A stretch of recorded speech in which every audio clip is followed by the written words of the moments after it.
Hello, good morning. आप सभी का स्वागत है। हमारा चैप्टर चल रहा है बायोमोलिक्यूल्स और पिछली वीडियो में हमने पढ़ा माल्टोस और लैक्टोस की स्ट्रक्चर। आज हम पढ़ेंगे पॉलीसैकेराइड्स। पॉलीसैकेराइड क्या होते हैं और पॉलीसैकेराइड में हम स्ट्रक्चर पढ़ेंगे स्टार्च और सेलुलोज की। वेरी इंपॉर्टेंट टॉपिक है। तो शुरू करते हैं आज का हमारा टॉपिक पॉलीसैकेराइड्स। क्या होते हैं पॉलीसैकेराइड्स? पॉलीसैकेराइड्स वे कार्बोहाइड्रेट्स होते हैं जो जल अपघटित होकर के बड़ी संख्या में मोनोसैकेराइड देते हैं। हजारों की संख्या में मोनोसैकेराइड्स देते हैं। वे कार्बोहाइड्रेट्स जो जल अपघटन के बाद में बड़ी संख्या में मोनोसैकेराइड्स देते हैं कहलाते हैं पॉलीसैकेराइड्स। पॉलीसैकेराइड्स प्रकृति में सर्वाधिक मात्रा में पाए जाने वाले कार्बोहाइड्रेट्स हैं। पॉलीसैकेराइड्स में मोनोसैकेराइड्स की बड़ी संख्या में इकाइयां, हजारों की संख्या में इकाइयां आपस में ग्लाइकोसाइडी बंध के द्वारा जुड़ी रहती हैं। जो पॉलीसैकेराइड्स होते हैं, पॉलीसैकेराइड्स में मोनोसैकेराइड्स यूनिट्स, मोनोसैकेराइड इकाइयां आपस में कहीं के द्वारा जुड़ी होती हैं? ग्लाइकोसाइडी बंध, ग्लाइकोसिडिक लिंकेज के द्वारा। क्या होता है ये पिछली वीडियो में भी हमने बताया है, आपस में जुड़ी रहती है। पॉलीसैकेराइड्स संघृत भोजन या कहे संचित भोजन और संरचनात्मक पदार्थ, स्ट्रक्चरल मटेरियल के रूप में कार्य करते हैं। जो पॉलीसैकेराइड होते हैं वो किस रूप में कार्य करते हैं? संघृत भोजन, संचित भोजन के रूप में और संरचनात्मक पदार्थ, स्ट्रक्चरल मटेरियल के रूप में ये कार्य करते हैं। जैसे जो पौधे होते हैं ना, पौधों की जो कोशिका भित्ति होती है ना, सेल वॉल होती है, वो सेलुलोस से बनी होती है, जो एक पॉलीसैकेराइड है। तो जो पॉलीसैकेराइड होते हैं ये संघृत भोजन और संरचनात्मक पदार्थ के रूप में कार्य करते हैं। तो पॉलीसैकेराइड्स का पहला उदाहरण लेते हैं स्टार्च। स्टार्च का जो सूत्र होता है वो वही होता है C6H10O5 का होल n, और n का मान जो होता है वो हजारों तक हो सकता है, 200 से लेकर के 1000 यूनिट C6H10O5 की ये इकाइयां आपस में जुड़ी होती हैं। स्टार्च पौधों में मुख्य संग्रहित पॉलीसैकेराइड है। पौधों में मुख्य संचित कहें या संग्रहित कहें, ये पॉलीसैकेराइड है। स्टार्च मनुष्यों के लिए आहार का एक मेन सोर्स है। मनुष्य के लिए आहार का क्या, ये एक मुख्य स्रोत है। पौधे अपने ग्लूकोज का भंडारण स्टार्च के रूप में ही करते हैं। जो प्लांट्स होते हैं ना, प्लांट्स ग्लूकोज का स्टोरेज स्टार्च के रूप में करते हैं। और चावल और मक्का, ज्वार, जौ, आलू आदि में स्टार्च प्रचुर मात्रा में पाया जाता है। ये आलू, चावल हुआ, मक्का, जौ, ज्वार, इनमें स्टार्च जो है ना, ये स्टार्च के मुख्य स्रोत होते हैं। और दाल, जड़ और कंद जो ट्यूबर्स होते हैं, और कुछ सब्जियों में स्टार्च प्रचुर मात्रा में पाया जाता है। स्टार्च, देखो वेरी इंपॉर्टेंट बात आ गई। स्टार्च होता क्या है? स्टार्च अल्फा डी ग्लूकोज, जो अल्फा डी ग्लूकोज होता है, अल्फा डी ग्लूकोज का बहुलक होता है। अल्फा डी ग्लूकोज का ये पॉलीमर होता है और ये दो घटकों से निर्मित होता है। स्टार्च दो घटकों से निर्मित होता है, एमिलोस,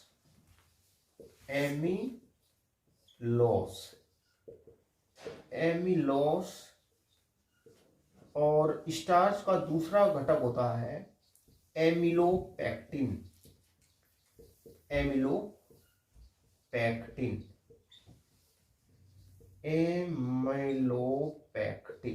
ये स्टार्च के मुख्य घटक होते हैं। तो स्टार्च के दो मुख्य घटक होते हैं, एमिलोस और एमिलोपेक्टिन। एमिलोस जल में घुलनशील अवयव है ना। इसके दो अवयव होते हैं स्टार्च के। जो एमिलोस होता है ये जल में घुलनशील होता है तथा यह स्टार्च का 15 से 20% भाग बनाता है। रासायनिक रूप से एमिलोस अल्फा डी ग्लूकोज का रेखीय बहुलक है। एमिलोस अल्फा डी प्लस जो डेक्स्ट्रो रोटेटरी होता है अल्फा डी ग्लूकोज का रेखीय बहुलक है। एमिलोस 200 से 1000 अल्फा डी प्लस ग्लूकोज इकाइयों की अशाखित श्रृंखला होती है, अनब्रांच्ड चेन होती है, जो आपस में C1 और C4 ग्लाइकोसाइडी बंध द्वारा, ग्लाइकोसिडिक लिंकेज के द्वारा आपस में जुड़ी रहती हैं। एमिलोपेक्टिन जल में अविलेय है। यह स्टार्च का 80 से 85% भाग बनाती है। स्टार्च का 80 से 85% भाग एमिलोपेक्टिन होता है। यह अल्फा डी ग्लूकोज का शाखित बहुलक ब्रांच्ड पॉलीमर है। देखो जो एमिलोस होता है ये तो रेखीय बहुलक होता है, लेकिन ये जो एमिलोपेक्टिन होता है ये अल्फा डी ग्लूकोज का शाखित बहुलक ब्रांच्ड पॉलीमर होता है, जिसमें C1 और C4 ग्लाइकोसिडी बंध द्वारा चेन बनती है। जो अल्फा डी ग्लूकोज की इकाइयां होती है वो C1 और C4 ग्लाइकोसिडी बंध के द्वारा आपस में जुड़ करके चेन बनाती है तथा C1 और C6 ग्लाइकोसिडी बंध द्वारा शाखन होता है, ब्रांचिंग होती है। अब देखो इनकी स्ट्रक्चर देखते हैं एमिलोस और एमिलोपेक्टिन की।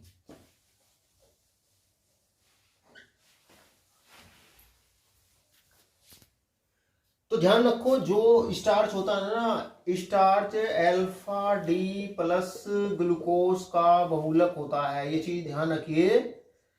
स्टार्च क्या होता है? अल्फा डी प्लस ग्लूकोज का पॉलीमर होता है, बहुलक होता है। और जो स्टार्च होता है, स्टार्च दो घटकों से बना होता है, एमिलोस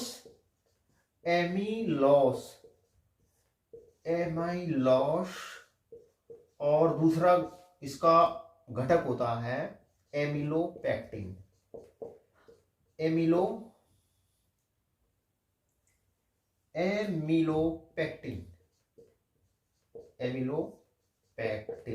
अब इनकी स्ट्रक्चर देखते हैं। एमिलोपेक्टिन, ये ध्यान रखो जो एमिलोस होता है ना, एमिलोस ये अल्फा डी ग्लूकोज का रेखीय बहुलक है। ये तो रेखीय बहुलक है। और एमिलोपेक्टिन अल्फा डी ग्लूकोज का शाखित बहुलक है। स्ट्रक्चर देखते हैं। देखो अल्फा डी ग्लूकोज क्या होता है, पिछली वीडियो में मैंने आपको स्ट्रक्चर बताई थी। देखो ये अल्फा डी ग्लूकोज बनाएंगे, है ना। अल्फा डी ग्लूकोज की कई इकाइयां हम बनाएंगे यहां पर, और एक एक यूनिट ये बनाएंगे। देखो अल्फा डी ग्लूकोज क्या होता है, देखो यहाँ पे O होता है ना, O होता है, और अल्फा डी ग्लूकोज है ना, OH नीचे होता है। ये पहला कार्बन, दूसरा, ये तीसरा कार्बन, दूसरे कार्बन का OH नीचे, H ऊपर, तीसरे कार्बन पर OH ऊपर, H नीचे। ये चौथा कार्बन है, ये वाला चौथा कार्बन, इसमें OH नीचे, H ऊपर। ये वाला पांचवा कार्बन, और इसमें ये CH2OH, ये छठा कार्बन, H इसमें नीचे, है ना। ये क्या है, अल्फा डी ग्लूकोज है। ऐसे ही इसमें ये समूह जोड़िए, है ना।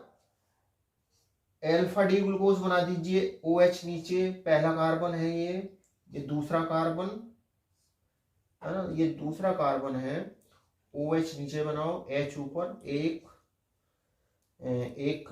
ये दूसरा कार्बन है। तीसरे कार्बन का जो OH होता है वो ऊपर होता है, H नीचे होता है, और ये चौथा कार्बन H ऊपर, और यहाँ पर ये CH2OH, इसका H नीचे, और यहाँ पर क्या है, ये ऑक्सीजन है, ये है ऑक्सीजन। तो ये क्या है, अल्फा डी ग्लूकोज।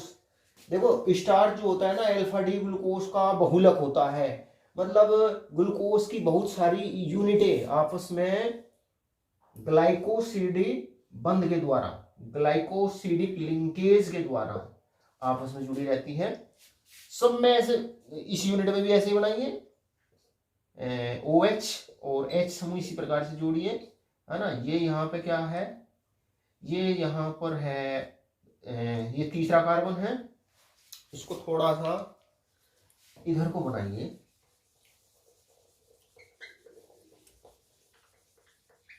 थोड़ा गैप कीजिए इसमें, ये यहाँ को बना देते हैं इसको। ये पहला कार्बन है ना, H ऊपर, OH नीचे, दूसरा कार्बन, OH नीचे, H ऊपर, तीसरा कार्बन, तीसरे कार्बन का OH ऊपर होता है, H नीचे होता है, और ये चौथा कार्बन है, ये OH है, ये H है। ये पांचवा कार्बन है, इसमें ये ऊपर CH2OH समूह जुड़ा होता है, ये छठा कार्बन है इसका, ये H। तो ये देखो ये क्या है, ये अल्फा डी ग्लूकोज है। यहाँ पर हमने 3 इकाइयां ली हुई है। तो जो स्टार्च होता है ना, 2 घटक होते हैं एमिलोस। जो एमिलोस होता है ना, एमिलोस स्टार्च का जल में घुलनशील अवयव होता है, ये पानी में घुलता है, और ये स्टार्च का 15 से 20% भाग ये स्टार्च का बनाता है। और एमिलोस अल्फा डी ग्लूकोज का रेखीय बहुलक होता है। रेखीय बहुलक का मतलब जो ये अल्फा डी ग्लूकोज की इकाइयां होती है ना, ये एक चेन के रूप में जुड़ी होती हैं, हजारों की संख्या में, 200 से 1000 यूनिटें मोनो अल्फा डी ग्लूकोज की, 200 से 1000 इकाइयां आपस में ग्लाइकोसिडिक बंध के द्वारा, पिछली वीडियो में भी ये बहुत बार आया है, ग्लाइकोसिडिक बंध, है ना, अंग्रेजी में इसको बोलेंगे ग्लाइकोसिडिक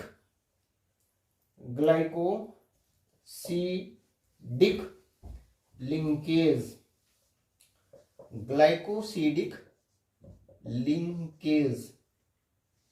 ग्लाइकोसिडिक लिंकेज के द्वारा ये जुड़ा रहता है, ग्लाइकोसिडिक लिंकेज। और जो ग्लाइकोसिडिक लिंकेज होता है वो पहले कार्बन और चौथे कार्बन के बीच में होता है। एक ही जो ग्लूकोज यूनिट है ना, इसके पहले कार्बन, और ये दूसरी वाली ग्लूकोज यूनिट इसके चौथे कार्बन के बीच में ग्लाइकोसिडिक लिंकेज होता है। कैसे, ये OH और ये OH आपस में मिलकर के यहां से पानी निकलता है H2O, तो H2O निकल गया, तो एक O बचा, एक O बचा। इस प्रकार से इस O के द्वारा ये दोनों इकाइयां आपस में जुड़ जाती हैं। ये 2 इकाइयां ऐसे जुड़ गई, ऐसे ही ये इकाई 1,4 ग्लाइकोसिडिक लिंकेज होता है, ओ एच ये H2O हो गया, है ना। तो यहाँ पर O बचा, इस O के द्वारा ये ग्लूकोज यूनिट्स आपस में जुड़ी होती है।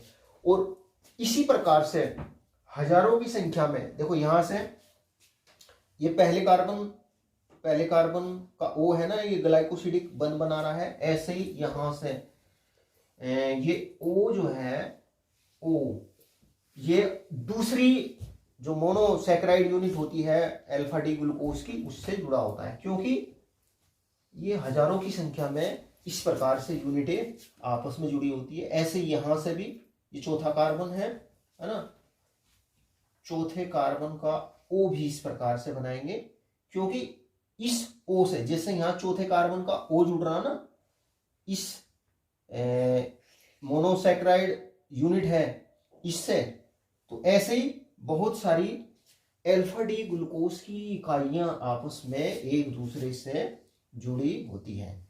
यहां पर केवल ये 3 इकाइयां हमने दिखाई है। तो जो एमिलोस होता है ये अल्फा डी ग्लूकोज का रेखीय बहुलक होता है। सारी जो अल्फा डी ग्लूकोज यूनिट्स होती है वो C1 और C4 ग्लाइकोसिडिक लिंकेज के द्वारा आपस में जुड़ करके चेन बनाती है, अशाखित श्रृंखला, अनब्रांच्ड चेन बनाती है। तो ये चीज आपकी समझ में आ जानी चाहिए। और देखो ये ग्लाइकोसिडिक जो लिंकेज होती है ना, वो एक ग्लूकोज यूनिट के पहले कार्बन दूसरे ग्लूकोज यूनिट के चौथे कार्बन के बीच में बनती है। और इसको, क्योंकि ये अल्फा डी ग्लूकोज है ये भी, तो इसे अल्फा लिंक भी कहते हैं, अल्फा लिंक। अल्फा लिंक या ये क्या है, C1 C4 ग्लाइकोसिडिक लिंकेज। तो ये तो बात हुई एमिलोस की। ये एमिलोस क्या होता है, ये अल्फा डी ग्लूकोज का रेखीय बहुलक होता है। एमिलोस में 200 से 1000 अल्फा डी ग्लूकोज इकाइयां मिलकर के अशाखित श्रृंखला बनाती हैं, आपस में ग्लाइकोसिडिक बंध द्वारा जुड़ करके क्या बनाती है, वो अशाखित श्रृंखला बनाती है। अब बात करते हैं ये जो एमिलोपेक्टिन है। ये जो एमिलोपेक्टिन है, एमिलोपेक्टिन भी अल्फा डी ग्लूकोज का रेखीय बहुलक है, लेकिन ये अल्फा डी ग्लूकोज का शाखित बहुलक है, ब्रांच्ड पॉलीमर है। अच्छा, तो इसकी स्ट्रक्चर को देखते हैं। ये तो था एमिलोस, है ना, ये था, हमने एमिलोस बनाया। इसकी 2 इकाइयां लेते हैं।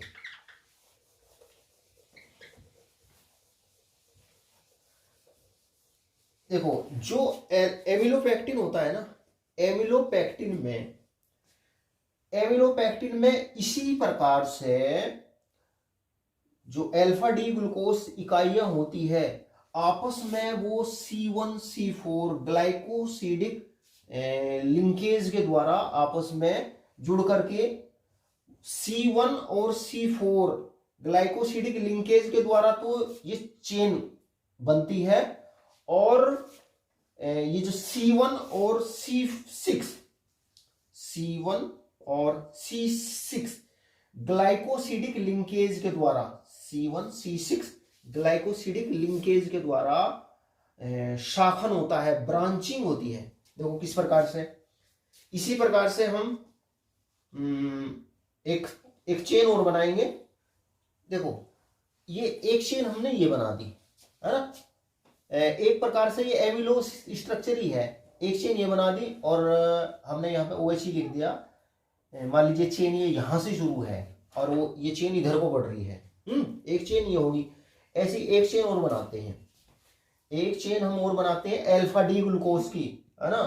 तो ये पहला कार्बन है, पहला कार्बन ये OH होगा, ये दूसरा कार्बन, दूसरे कार्बन का OH नीचे, H ऊपर, तीसरे कार्बन का OH ऊपर, H नीचे, ये चौथा कार्बन, है ना, OH, ये OH,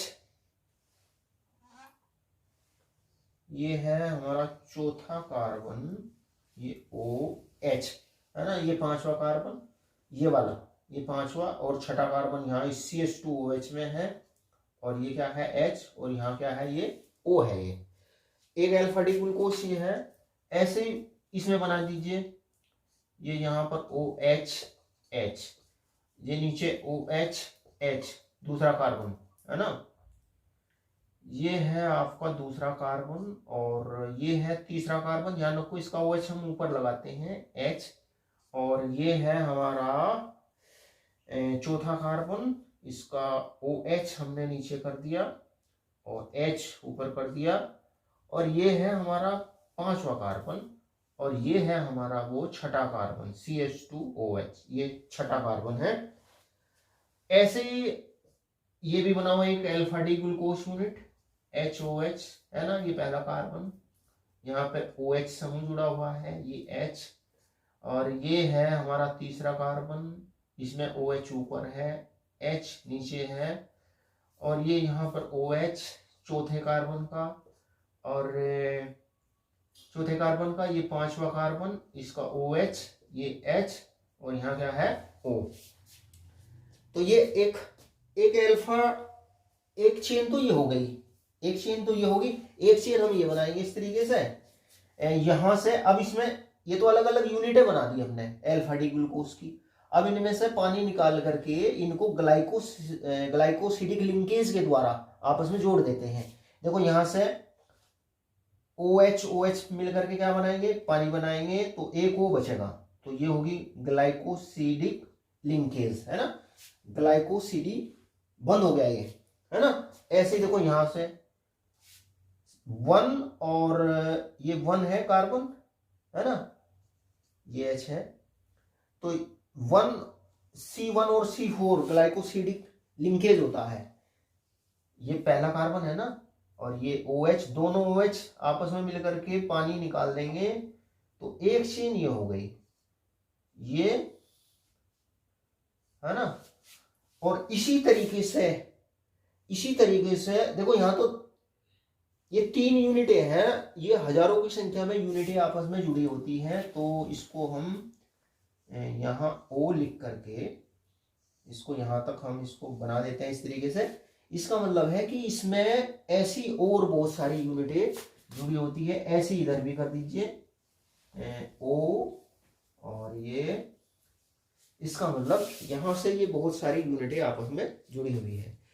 देखो जो एमिलोस होता है ना, एमिलोस तो अल्फा डी ग्लूकोज का रेखीय बहुलक होता है, और जो एमिलोपेक्टिन होता है ये अल्फा डी ग्लूकोज का शाखित बहुलक होता है।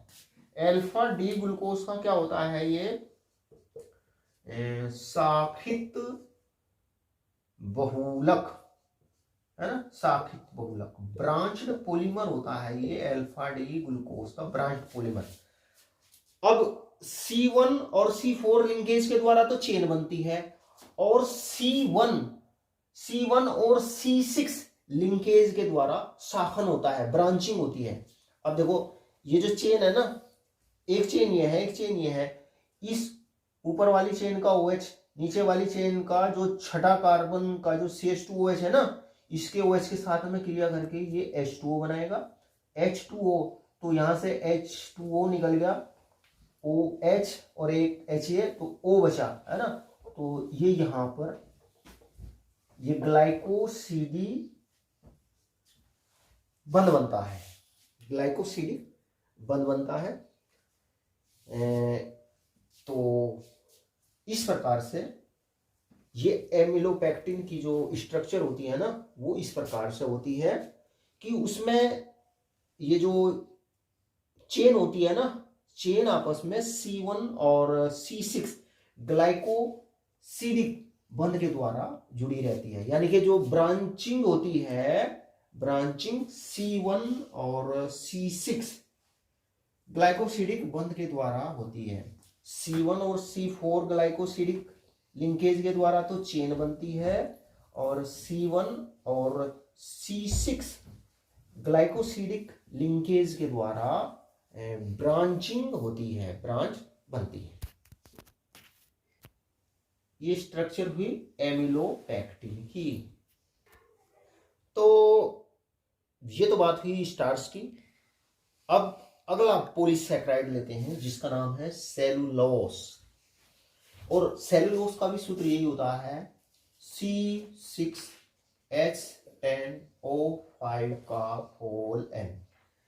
इसका भी सूत्र यही होता है सेलुलोस। सेलुलोस विशिष्ट रूप से केवल पौधों में पाया जाता है। सेलुलोस पौधों की कोशिका भित्ति का, जो पौधों की कोशिकाएं होती है ना, पौधों की कोशिका भित्ति का ये मुख्य अवयव होता है, मेन कंपोनेंट होता है। और सेलुलोस वनस्पति जगत में प्रचुर मात्रा में उपलब्ध कार्बनिक यौगिक है। सेलुलोस, अब बात करते हैं इसकी स्ट्रक्चर की। सेलुलोस बीटा डी ग्लूकोस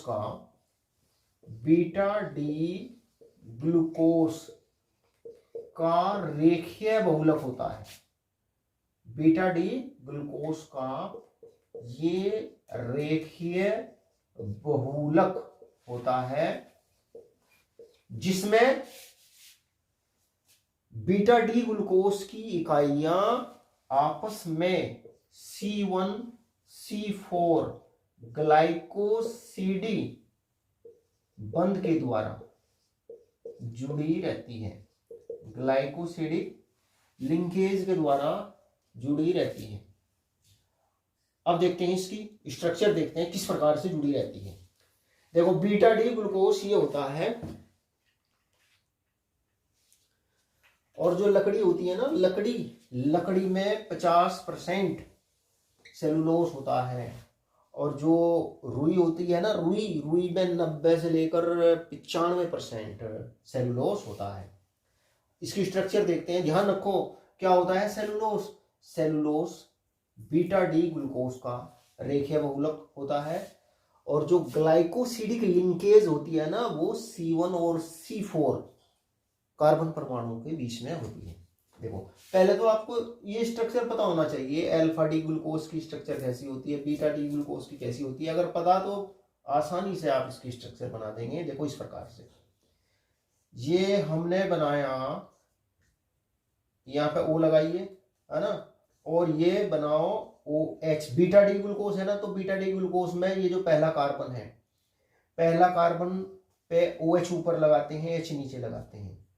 बाकी में जो समूह है वो अल्फा डी ग्लूकोस के समान ही लगाते हैं। OH नीचे, ये दूसरे कार्बन, ये दूसरा कार्बन, ये तीसरा कार्बन, तीसरे कार्बन का OH ऊपर, H नीचे, और ये चौथा कार्बन, इसका OH नीचे, H ऊपर, ये पांचवा कार्बन जिसपे यहाँ पे ये CH2OH समूह लगा हुआ है, CH2, ये OH समूह यहाँ पर लगा हुआ है, और यहाँ पर ये H है, ये यहाँ पर ये H है ना।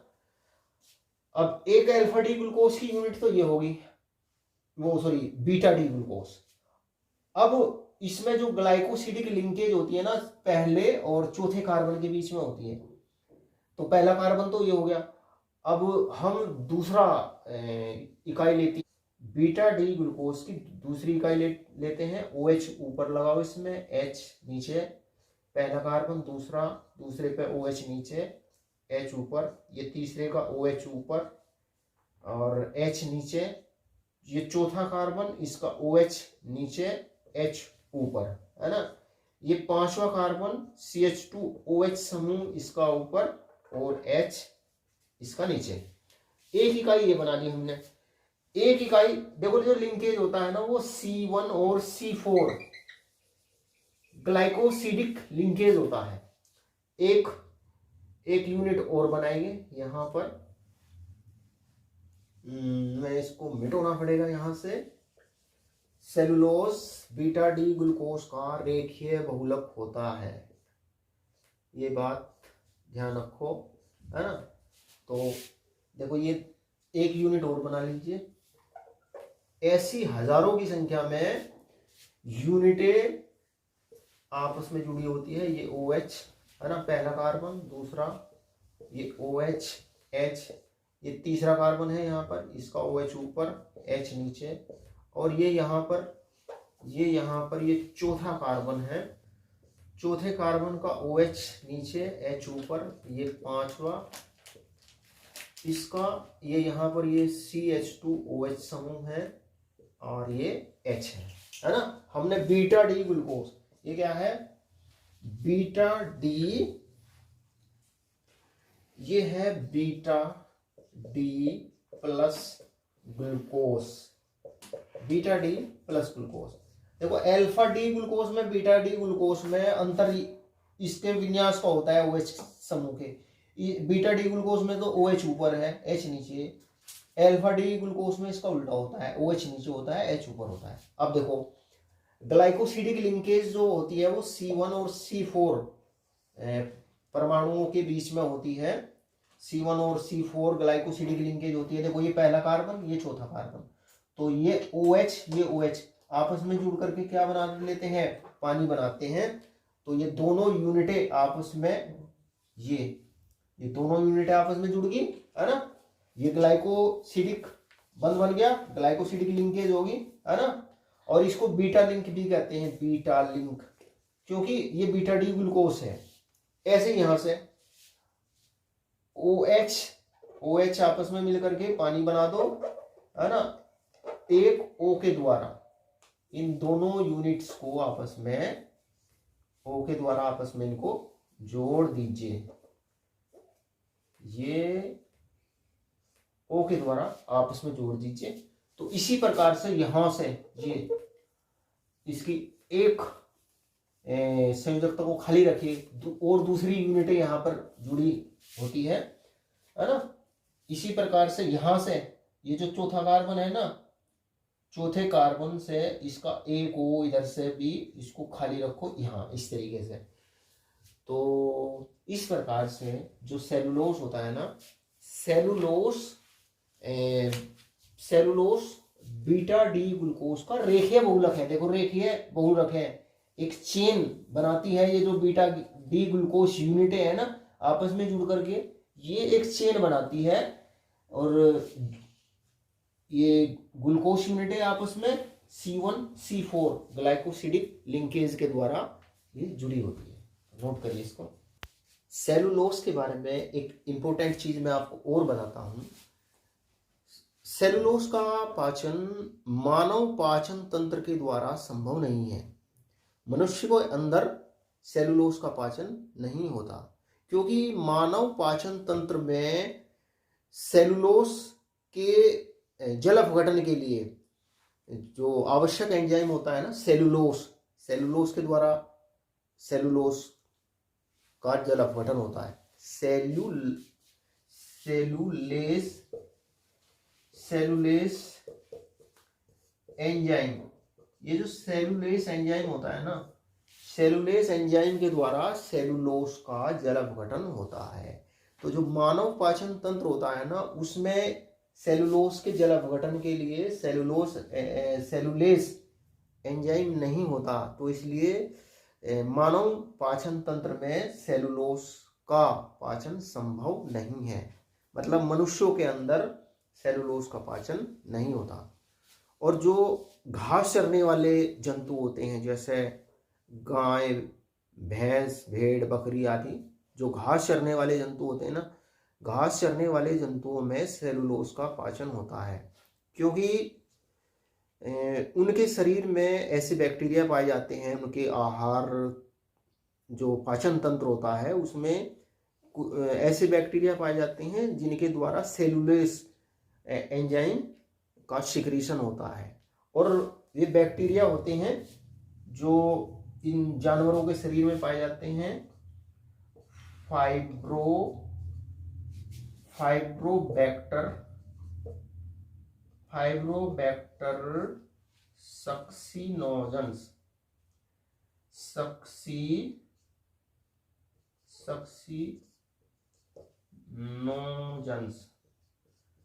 फाइब्रोबैक्टर सक्सिनोजेंस। और एक बैक्टीरिया का नाम और है रूबिनॉक्स फ्लावीफैसिलस फ्लावीफेसिलस।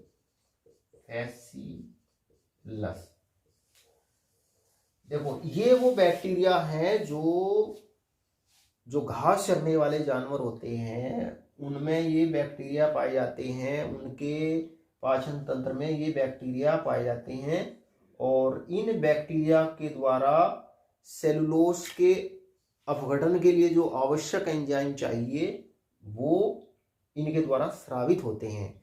तो इसलिए जो घास चरने वाले जंतु होते हैं ना, गाय भैंस भेड़ बकरी, इनके द्वारा ही सेलुलोज का पाचन होता है। अगला जो पॉलीसैकेराइड है उसका नाम है ग्लाइकोजन।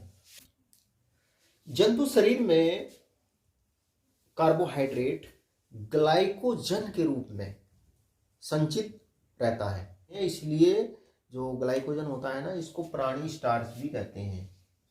इसको प्राणी स्टार्च भी कहते हैं। प्राणी स्टार्च इसलिए कहते हैं क्योंकि जंतुओं के शरीर में कार्बोहाइड्रेट इसी रूप में संचित रहता है और इसकी जो संरचना होती है ना वो एमिलोपेक्टिन के समान होती है। इसकी जो संरचना होती है कहीं के समान होती है एमिलोपेक्टिन, जैसे स्टार्च में होता है ना एमिलोपेक्टिन के समान होती है, लेकिन ये एमिलोपेक्टिन से ज्यादा शाखित होता है, ज्यादा ये ब्रांच्ड होता है। और जब शरीर को ग्लूकोज की आवश्यकता होती है तो शरीर में उपस्थित एंजाइम इसका अपघटन कर देते हैं, जिससे ग्लाइकोजन जो है ना वो ग्लूकोज में परिवर्तित हो जाता है। और ग्लाइकोजन लीवर में और जो मांसपेशियां होती है मसल्स और ये मस्तिष्क में, लीवर में, मांसपेशियों में और मस्तिष्क में ये मुख्य रूप से पाया जाता है।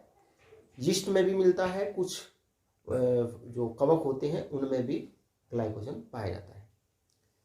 तो प्यारे विद्यार्थियों, आज की वीडियो में हमने पढ़ा पॉलीसैकेराइड्स क्या होते हैं।